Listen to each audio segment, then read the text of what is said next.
오늘 우리에게 주시는 하나님의 귀한 말씀은 시편 138편 1절에서 8절의 말씀입니다.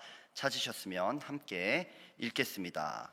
내가 전심으로 주께 감사하며 신들 앞에서 주께 찬송하리이다. 내가 주의 성전을 향하여 예배하며 주의 인자하심과 성실하심으로 말미암아 주의 이름에 감사하오리니 이는 주께서 주의 말씀을 주의 모든 이름보다 높게 하셨음이라. 내가 간구하는 날에 주께서 응답하시고 내 영혼에 힘을 주어 나를 강하게 하셨나이다. 여호와여, 세상의 모든 왕들이 주께 감사할 것은 그들이 주의 입의 말씀을 들음이오며 그들이 여호와의 도를 노래할 것은 여호와의 영광이 크심이니이다. 여호와께서는 높이 계셔도 낮은 자를 굽어 살피시며 멀리서도 교만한 자를 아심이니이다. 내가 환난 중에 다닐지라도 주께서 나를 살아나게 하시고 주의 손을 펴사 내 원수들의 분노를 막으시며 주의 오른손이 나를 구원하시리이다. 여호와께서 나를 위하여 보상해 주시리이다. 여호와여, 주의 인자하심이 영원하오니 주의 손으로 지으신 것을 버리지 마옵소서. 아멘. 오늘 본문은 우리의 기도를 들으시며 또한 우리를 지키시고 구원하시는 하나님을 찬양하는 노래입니다. 시편 138편의 시인은 참으로 인생의 고난을 많이 겪은 것 같아요. 자기 능력으로 해결할 수 없는 문제로 인해서 하나님께 간절히 기도할 수밖에 없었고 생명의 위협과도 같은 환난 중에 다녔으며 원수들의 맹렬한 분노에 빠졌던 적이 있었습니다. 그러나 그때마다 인자하고 성실하신 하나님은 시인의 기도에 응답하셨고 그의 영혼에 힘을 주어서 그를 구원해내셨습니다. 바로 이 하나님이 오늘 예배드리는 우리의 하나님이심을 믿으시는 분들은 아멘 하시겠습니다. 저는 오늘 주께서 응답하시고 내 영혼에 힘을 주어 라는 제목으로 말씀의 은혜를 나누겠습니다.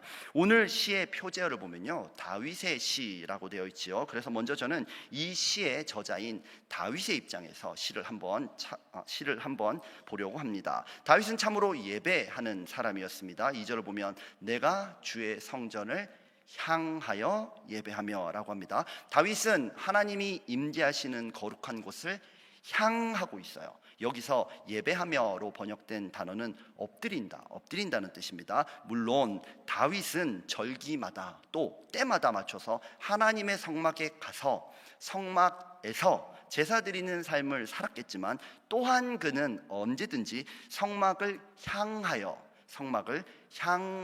엎드리는 삶을 살았습니다. 여러분, 예배가 무엇입니까? 지금 우리처럼 이 자리에 있는 우리처럼 정해진 때에 정해진 장소에서 하나님께 드리는 것, 이거는 여러분 기본입니다. 기본. 이것은 시작이에요. 그런데 이 시작으로 끝나버리면 안 되지 않겠습니까? 예배를 마치고 나가는 모든 순간부터 가정, 학교, 일터, 우리의 몸이 닿는 모든 곳에서 나 자신을 제물로 삼아서 하나님 앞에 엎드리는 것, 하나님의 전을 향하여 엎드리는 것, 이것이 참 예배인 줄로 믿습니다. 다윗은 삶의 모든 순간에 하나님을 의식했고 자신의 자아와 자신의 생각, 자신의 뜻을 꺾어 엎드리는 참 예배자로 살기 원했던 사람이었어요. 이런 삶을 신약 성경에서는 이렇게 이야기하죠. 우리 로마서 12장 1절 말씀을 한 목소리로 읽어보겠습니다. 너희 몸을 하나님이 기뻐하시는 거룩한 산 제물로 드리라. 이는 너희가 드릴 영적 예배니라. 아멘. 하지만 이런 예배자의 삶을 사는데도 다윗의 삶에 문제가 없었던 건 아니었어요. 또한 하지만 그는 기도의 능력으로 그 모든 문제를 뛰어넘는 사람이었습니다. 본문 3절은 내가 간구하는 날에 주께서 응답하시고 내 영혼에 힘을 주어 나를 강하게 하셨나이다 라고 하지요. 그는 문제를 만날 때마다 하나님께 기도했어요. 하나님은 들으셨고요, 하나님은 새 힘을 주셨고 그를 강하게 하셨습니다. 우리의 인생이란 무엇입니까, 여러분? 문제의 크기가 아니라 하나님이 주시는 힘의 크기가 우리 인생의 승패를 결정하는 줄로 믿습니다. 문제가 아무리 커도요, 하나님이 더 큰 힘 주시면 이긴다는 것입니다. 다윗은 자기가 가진 것이 아니라 본문 2절에 나온 것처럼 주의 인자하심과 성실하심으로 이 능력을 끌어다가 사용하는 사람이었어요. 내가 뭐 잘해서, 내가 뭐 헌신 많이 해가지고, 내가 어디가 의로워가지고가 그게 아니란 말이에요. 하나님의 인자하시고 성실하신 성품을 믿고 의지하고 기도하는 것이 진짜 문제를 이기는 능력인 줄로 믿습니다. 또 본문 7절을 보면요, 내가 환난 중에 다닐지라도 주께서 나를 살아나게 하시고 주의 손을 펴사 내 원수들의 분노를 막으시며 주의 오른손이 나를 구원하시리다.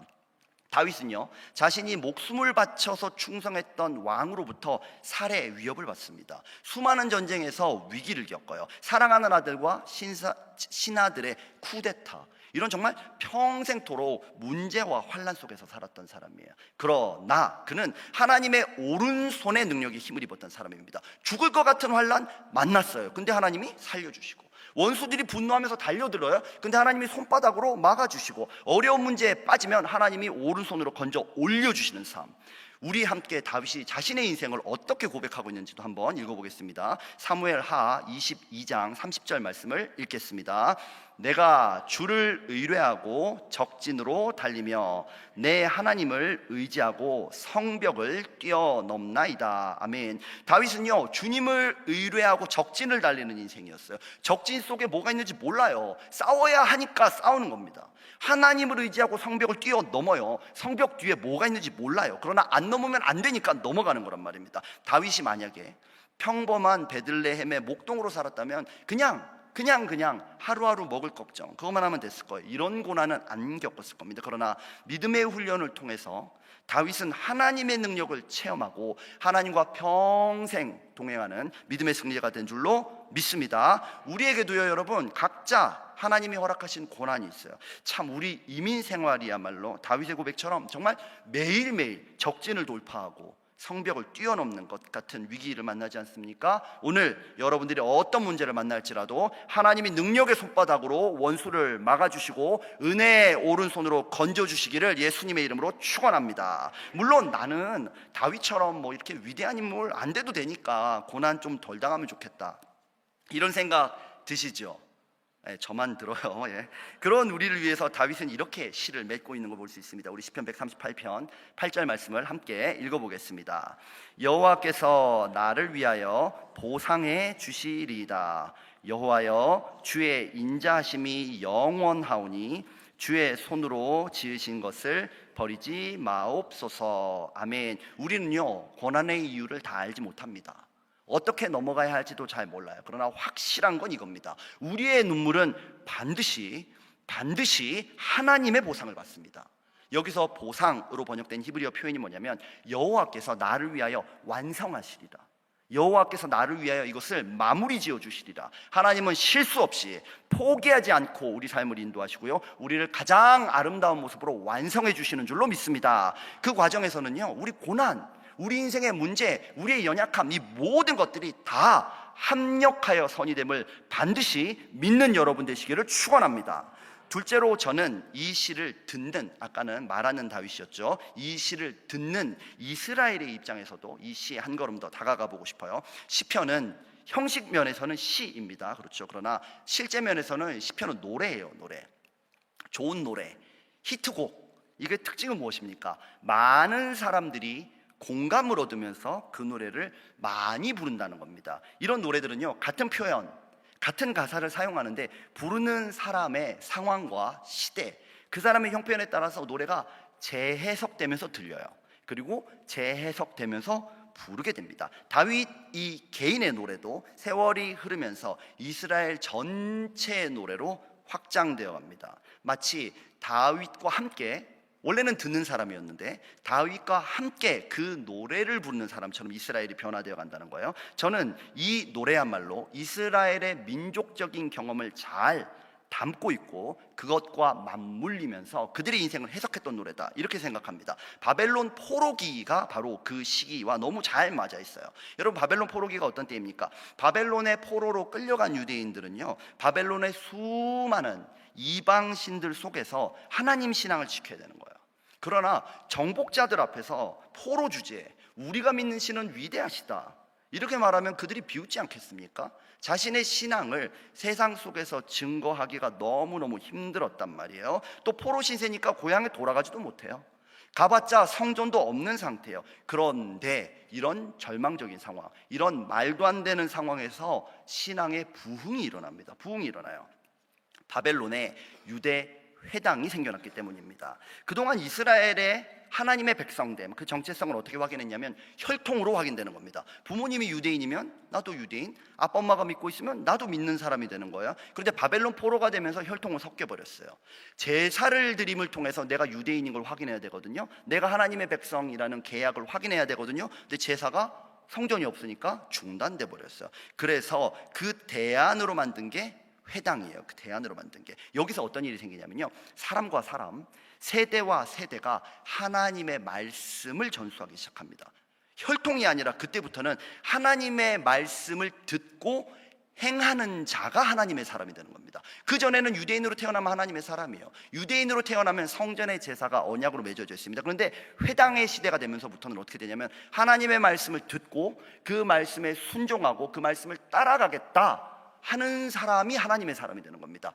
이방인들에게도 하나님의 말씀이 전해지기 시작해요. 하나님의 말씀이 흥왕하게 펼쳐지기 시작합니다. 여기저기 흩어져 있던 율법서들과 선지자의 글, 거룩한 글들이 찾아지고 묶여지면서 오늘날 우리가 보고 있는 구약 성경 있죠. 이 구약 성경이 그 당시에 기초가 형성이 돼요. 성전도 무너지고 내 정체성도 무너지는 큰 위기입니다. 그런데 말씀을 붙드니까요, 어떤 일이 생깁니까? 바닥 같은 인생에서 하나님의 영광이 드러나요. 하나님은 천지를 창조하시고 다스리시는 분이십니다. 바벨론에서도 여전히 역사하고 계시는 강력한 하나님을 만나게 되는 거예요. 신기하죠. 원래대로라면 그 정도 고난 당하면요, 하나님에 대한 불신이 생겨야 돼요. 그런데 고난이 커질수록 말씀을 강하게 붙들게 되고 말씀을 강하게 붙들수록 믿음이 커지는 줄로 믿습니다.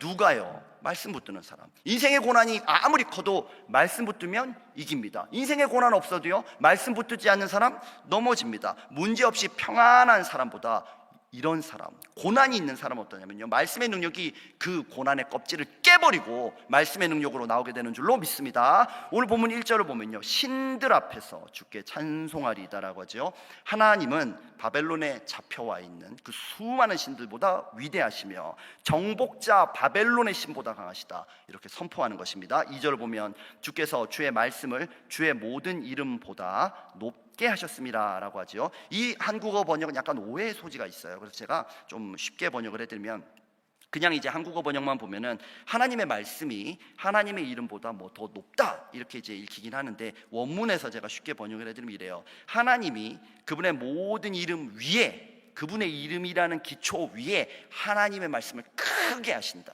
그러니까 우리가 믿는 신의 이름은 여호와야, 이 정도 신앙 가지고 안 된다는 말이에요. 고난의 때는 나 교회 다녀, 나 하나님 믿어, 나 예수님 믿지, 이 정도의 믿음으로 안 된다는 거예요. 그분의 말씀이 이러하다, 나는 이 말씀을 따라가리라, 나는 고난의 껍질을 깨버리리라, 이런 믿음이 되어야 하는 줄로 믿습니다. 이게 바로 포로기의 특징이에요. 인생 가장 절망, 가장 망해버린 인생인데 말씀 붙들고 일어나는 인생, 말씀 붙들고 살아나는 인생, 말씀 붙들고 대적을 이기는 인생, 그게 포로기 신앙의 특징입니다. 이렇게 말씀으로 하나님을 만난 이스라엘 포로들은 어떻게 되었습니까? 뭘 어떻게 돼요? 여전히 포로죠. 고난 그대로, 상황 그대로, 문제 그대로. 그런데요, 본문 3절처럼 그 환난 속에서 주님이 응답하기 시작합니다.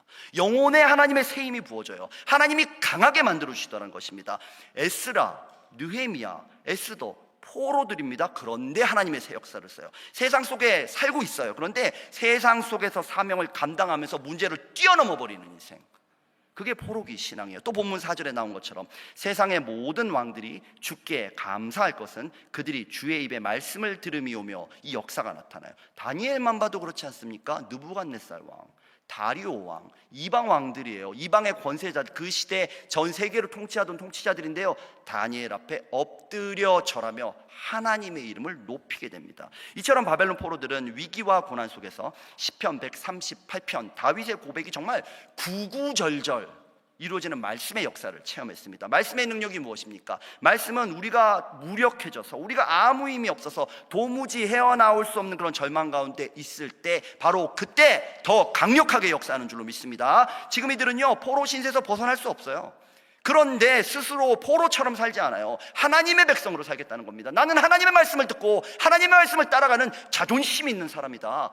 이런 믿음을 갖게 되는 여러분 되기를 예수님의 이름으로 축원합니다. 고난이 깊어져요. 더 깊어져, 더 깊어져. 그러나 그 모든 것들을 뛰어넘게 하시는 하나님의 새 일이 오늘 예배드리는 여러분들의 삶에 나타날 줄 믿으시는 분들은 아멘 하시기 바랍니다. 하나님은 그들의 고난을 그냥 두지 아니하시고 그 고난을 완성하셔서 우리를 하나님의 말씀으로, 하나님의 말씀의 사람으로 만드시고 말씀의 권능으로 일어나게 하시며 승리케 하시는 줄로 믿습니다. 그렇다면 이렇게 고난 속에서 하나님의 말씀을 경험했던 이 시편의 고백은 다윗으로부터 시작하여서 포로기의 이스라엘을 거쳐 누구에게서 완전히 이루어졌습니까? 바로 참 다윗 되시는 구주 예수님이십니다. 그분이야말로, 그분의 삶이야말로 정말 고난의 고난이었어요. 가난하고 천한 목수의 아들로 태어나셨습니다. 머리둘 곳도 없이 언제나 쫓기고 몰리면서 사셔야 했어요. 그리고 마지막에는 십자가에서 비참하게 우리의 모든 죄를 지고 죽으셔야 했습니다. 그러나 그분이 가장 깊은 고난을 당하는 십자가 그곳에서 그분의 찢겨진 몸으로부터 구원의 능력이 흘러나와요. 그 정도로 비참하게 죽었으면 끝장나야 하잖아요. 그런데 그분의 흘려지는 피에서 생명의 능력이 샘솟게 됩니다. 가장 깊은 고난의 십자가가 우리를 살아나게 하는 구원의 말씀, 그 완성이 되었다. 그것이 오늘 시편 138편의 완성입니다. 이제 십자가의 능력은 세상의 그 어떤 통치자, 세상의 그 어떤 권세, 우리가 부딪히는 인생의 어떤 문제도 예수님을 이길 수는 없습니다. 우리가 인생의 바닥을 쳐도요, 아니요, 우리 인생의 바닥을 칠 때 오히려 거기서 더 강력하게 역사하시는 십자가의 능력을 체험하는 여러분 되기를 예수님의 이름으로 축원합니다. 그러므로 이제 이 시는 다윗으로부터 이스라엘을 거쳐 예수님에게서 완성된 이 시는 우리에게는 어떻게 읽혀야 되겠습니까? 혹시 여러분 가운데 이해할 수 없는 혹은 감당하지 못하는 고난의 문제를 지나가는 분이 계십니까? 가장 어두운 이 시간이 언제 끝날지 몰라서 마치 바벨론의 포로가 되어 있는 것 같은 그런 분들 계십니까? 예수님의 십자가가 세워져 있는 성전을 향하여 예배하세요. 말씀이신 예수님을 붙드시기를 바랍니다. 그러면 여러분들 삶에 반드시 환난 중에도 살아나고 하나님이 그 손을 펴서 원수들의 분노를 막아주시고 그 오른손의 능력으로 구원해 주시는 말씀의 역사가 동일하게 나타날 줄로 믿습니다. 다 함께 기도하겠습니다. 주님 감사합니다. 오늘도 우리가 삶을 다해 하나님을 예배할 때 우리의 기도에 응답하시며 우리의 영혼에 힘을 주어 승리하게 하시니 감사합니다. 우리가 고난 속에서 좌절하지 않고 고난을 뚫고 나오는 하나님 말씀의 능력으로 승리케 하여 주옵소서. 감사드리며 예수님의 이름으로 기도합니다. 아멘.